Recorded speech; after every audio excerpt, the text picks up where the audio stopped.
ഇടക്കാല കുറ്റപത്രം സമർപ്പിച്ചതുകൊണ്ടാണ് ജയിലിലായിരുന്ന പ്രതികൾക്കൊന്നും ജാമ്യം കിട്ടാതിരുന്നത്.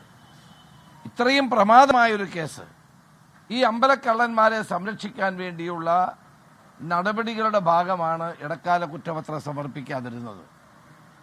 അതുപോലെ തന്നെ പ്രോസിക്യൂഷൻ സാങ്ഷൻ കൊടുക്കാതിരുന്നത് ആഭ്യന്തര വകുപ്പാണ്.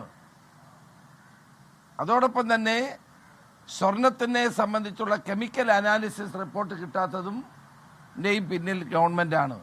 അപ്പം ഗവൺമെന്റ് മനഃപൂർവ്വമായി മുൻ മന്ത്രിമാരെയും മറ്റ് ദേവസ്വം ബോർഡിന്റെ മുൻ പ്രസിഡന്റുമാരെയും ഒക്കെ ഇപ്പോൾ സംരക്ഷിക്കാൻ ശ്രമിക്കുകയാണ്. ഇതിലും കൂടുതൽ പ്രതികൾ അറസ്റ്റിലാകും.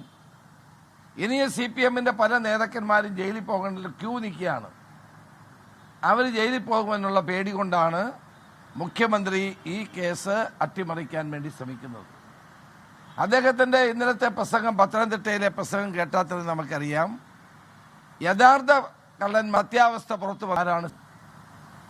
കൂടുതൽ പ്രതികൾ അറസ്റ്റ് ചെയ്യപ്പെട്ടേ മതിയാകൂ.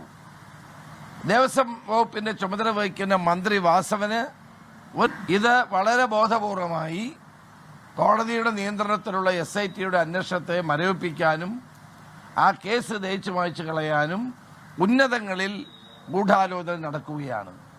മുഖ്യമന്ത്രി അതിനെല്ലാം പച്ചക്കൊടി കാണിക്കുകയാണ്. അതാണ് ഇന്നലെ മുഖ്യമന്ത്രി ഇതേ പ്രതികളെ സംരക്ഷിക്കുന്ന നിലയിൽ സംസാരിച്ചത്. ഈ UDF ഇതിനെതിരെയുള്ള പോരാട്ടം ശക്തിപ്പെടുത്തും.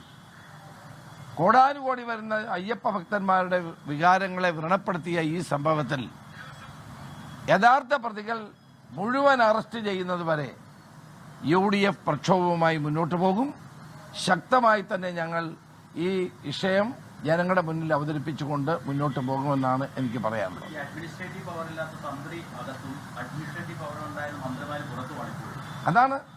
അതാണ് കാരണം. അഡ്മിനിസ്ട്രേറ്റീവ് പവറില്ലാത്ത തന്ത്രി അകത്ത്, അഡ്മിനിസ്ട്രേറ്റീവ് പവറുള്ള മുൻ മന്ത്രിമാരും മന്ത്രിയും ഒക്കെ ഇന്ന് വളരെ സുഖമായി നാട്ടിലൂടെ നടക്കുകയാണ്. യഥാർത്ഥ കള്ളന്മാരൊക്കെ സുഖമായിട്ട് നടക്കുന്നു. കുറേ കള്ളന്മാർ ജയിലിലുണ്ട്. അപ്പം ഇനി യഥാർത്ഥത്തിലുള്ള അമ്പലക്കള്ളന്മാർ അറസ്റ്റ് ചെയ്യാതിരിക്കാനാണ് മുഖ്യമന്ത്രി ഇതിനു വേണ്ടി കവചം തീർക്കുന്നത്. അതൊന്നും കേരളത്തിൽ നടക്കാൻ പോകുന്ന കാര്യമല്ല. മുഴുവൻ അമ്പലക്കള്ളന്മാർ, അയ്യപ്പൻ്റെ സ്വർണം മോഷ്ടിച്ച മുഴുവൻ ആളുകളെയും നിയമത്തിൻ്റെ മുമ്പിൽ കൊണ്ടുവരുന്നതാണ്. അത് കൊണ്ടുവരാതിരിക്കാൻ വേണ്ടിയാണ് മുഖ്യമന്ത്രി അവർക്ക് കവചം തീർത്തുകൊണ്ടിരിക്കുന്നത്.